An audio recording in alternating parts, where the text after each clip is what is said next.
Welcome to the Locked Room. Story from the golden age of mystery and crime fiction. I'm Mardell, reading The Red House Mystery by A. Milne. Chapter 19, The Inquest.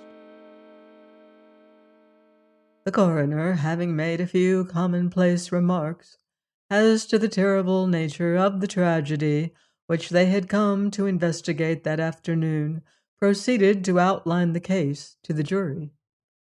Witnesses would be called to identify the deceased as Robert Ablett, the brother of the owner of the Red House, Mark Ablett. It would be shown that he was something of a ne'er-do-well who had spent most of his life in Australia, and that he had announced in what might almost be called a threatening letter his intention of visiting his brother that afternoon. There would be evidence of his arrival, of his being shown into the scene of the tragedy, a room in the Red House, commonly called the office, and of his brother's entrance into that room. The jury would have to form their opinion as to what happened there. But whatever happened almost instantaneously, within 2 minutes of Mark Ablett's entrance.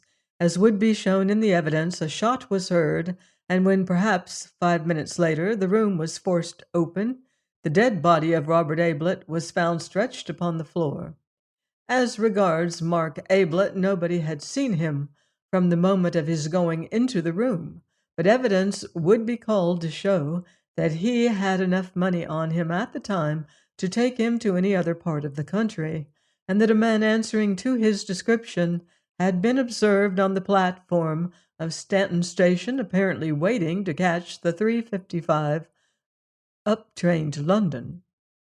As the jury would realize, such evidence of identity was not always reliable. Missing men had a way of being seen in a dozen different places at once. In any case, there was no doubt that for the moment, Mark Ablett had disappeared. "Seems a sound man," whispered Anthony to Bill. "Doesn't talk too much." Anthony did not expect to learn much from the evidence. He knew the facts of the case so well by now, but he wondered if Inspector Birch had developed any new theories.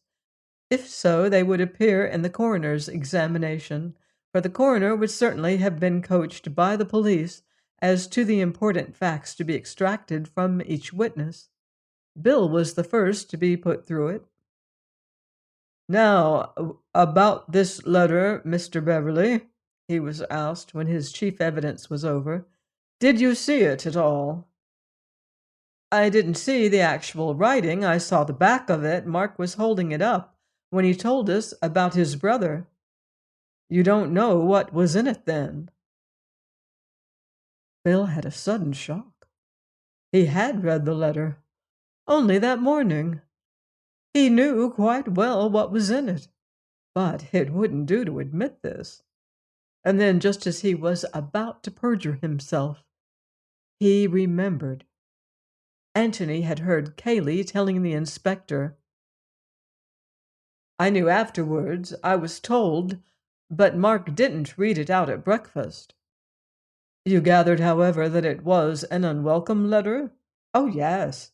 "Would you say that Mark was frightened by it?" Not frightened, sort of bitter and resigned, sort of, 'Oh, Lord, here we are again.'" There was a titter here and there. The coroner smiled and tried to pretend that he hadn't. "Thank you, Mr. Beverly." The next witness was summoned by the name of Andrew Amos, and Anthony looked up with interest, wondering who he was. "He lives at the inner lodge," whispered Bill to him. All that Amos had to say was that a stranger had passed by his lodge at a little before 3 that afternoon and had spoken to him. He had seen the body and recognized it as the man. "What did he say?" "Is this right for the Red House or something like that, sir?" "What did you say?" "I said, 'This is the Red House. Who do you want to see?'" He was a bit Rough looking, sir, and I didn't know what he was doing there." "Well?" "Well, sir, he said, 'Is Mr. Mark Ablett at home?' It doesn't sound much put like that, sir, but I didn't care about the way he said it. So I got in front of him like and said, 'What do you want, eh?' And he gave a sort of chuckle and said, 'I want to see my dear brother Mark.' Well, then I took a closer look at him, and I see that perhaps he might be his brother, so I said, 'If you'll follow the drive, sir, you'll come to the house.' Of course, I can't say if Mr. Ablett's at home." And he gave a sort of nasty laugh again and said, "Fine place Mr. Mark Ablett's got here. Plenty of money to spend, eh?" Well, then I had another look at him, sir, because gentlemen don't talk like that. And if he was Mr. Ablett's brother, but before I could make up my mind, he laughed and went on. "That's all I can tell you, sir." Andrew Amos stepped down and moved away to the back of the room. Nor did Antony take his eyes off him until he was assured that Amos intended to remain there until the inquest was over.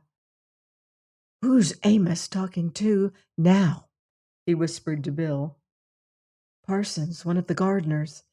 He's at the outside lodge on the Stanton Road. They're all here today, sort of holiday for 'em." "I wonder if he's giving evidence too," thought Antony. He followed Amos.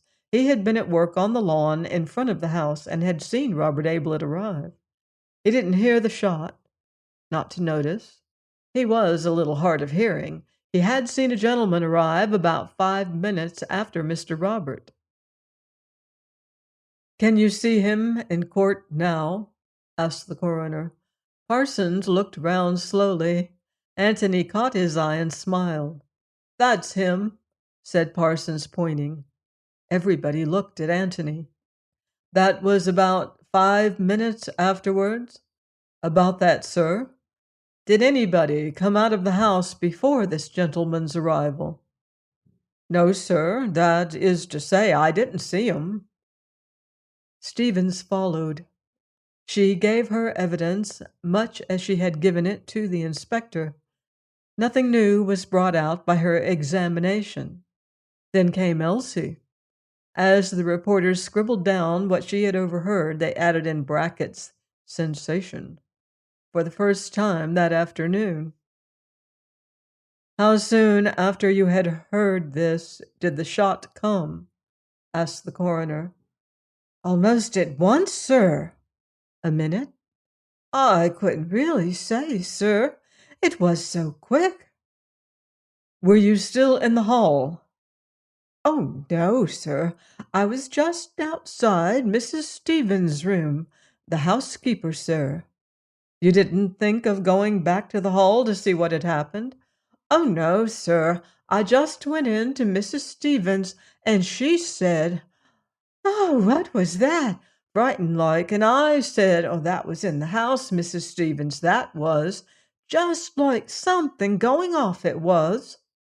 "Thank you," said the coroner. There was another emotional disturbance in the room as Cayley went into the witness box. Not sensation this time, but an eager and, as it seemed to Anthony, sympathetic interest. Now they were getting to grips with the drama.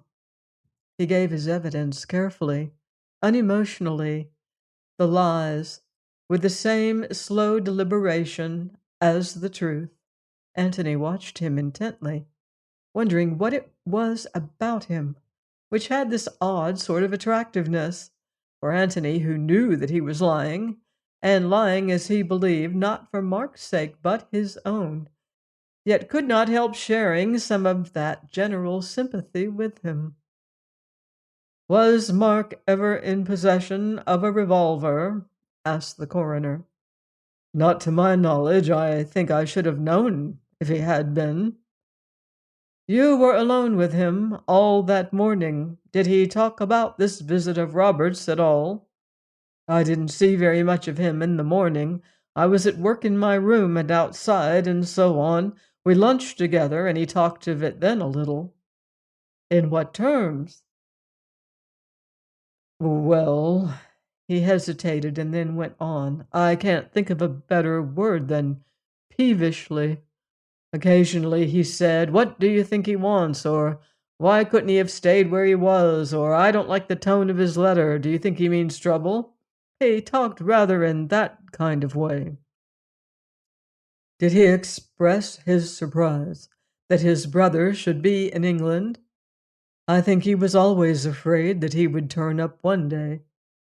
Yes. You didn't hear any conversation between the brothers when they were in the office together? No, I happened to go into the library just after Mark had gone in, and I was there all the time. Was the library door open? Oh, yes. Did you see or hear the last witness at all? No. If anybody had come out of the office while you were in the library, would you have heard it? I think so, unless they had come out very quietly on purpose. Would you call Mark a hasty-tempered man? Cayley considered this carefully before answering. Hasty-tempered, yes, he said, but not violent-tempered. Was he fairly athletic, active and quick? Active and quick, yes, not particularly strong. Yes, one question more. Was Mark in the habit of carrying any considerable sum of money about with him? Yes, he always had £100 note on him, and perhaps £10 or £20 as well. Thank you, Mr. Cayley. Cayley went back heavily to his seat. Damn it, said Anthony to himself. Why do I like the fellow? Anthony Gillingham. Again, the eager interest of the room could be felt. Who was this stranger who had got mixed up in the business so mysteriously? Anthony smiled at Bill and stepped up to give his evidence. He explained how he came to be staying at the George in Woodham, how he had heard that the Red House was in the neighborhood, how he had walked over to see his friend Beverly, and had arrived just after the tragedy. Thinking it over afterwards, he was fairly certain that he had heard the shot, but it had not made any impression on him at the time. He had come to the house from the Woodham end, and consequently had seen nothing of Robert Ablett, who had been a few minutes in front of him. From this point his evidence coincided with Cayley's. You and the last witness reached the French windows together and found them shut? Yes. You pushed them in and came to the body. Of course, you had no idea whose body it was. No. Did Mr. Cayley say anything? He turned the body over just so as to see the face, and when he saw it, he said, Thank God. Again, the reporters wrote sensation. Did you understand what he meant by that? I asked him who it was, and he said that it was Robert Ablett. Then he explained that he was afraid at first it was the cousin with whom he lived, Mark. Yes, did he seem upset? Very much so at first, less when he found that it wasn't Mark.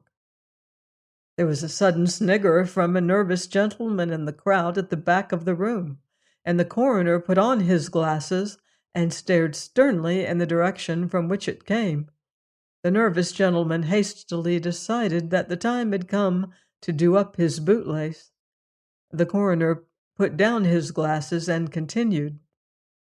Did anybody come out of the house while you were coming up the drive? No. Thank you, Mr. Gillingham. He was followed by Inspector Birch. The inspector, realizing that this was his afternoon and that the eyes of the world were upon him, produced a plan of the house and explained the situation of the different rooms.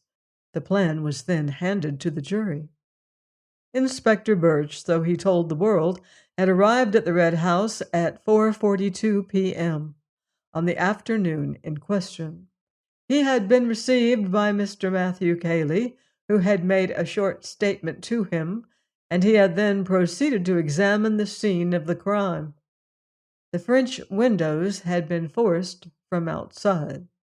The door leading into the hall was locked.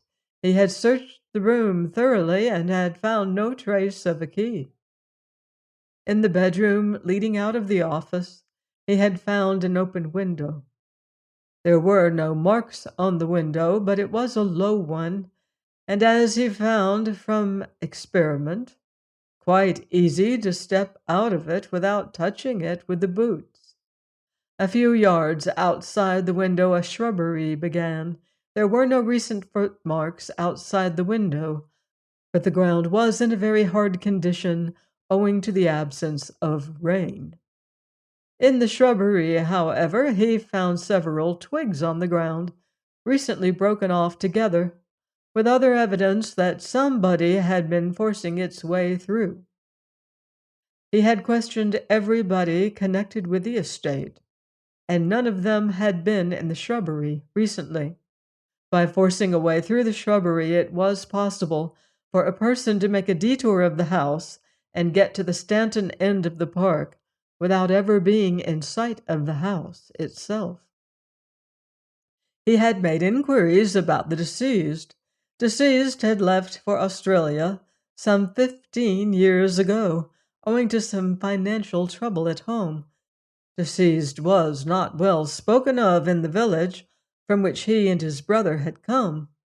Deceased and his brother had never been on good terms, and the fact that Mark Ablett had come into money had been a cause of great bitterness between them. It was shortly after this that Robert had left for Australia. He had made inquiries at Stanton Station. It had been market day at Stanton, and the station had been more full of arrivals than usual.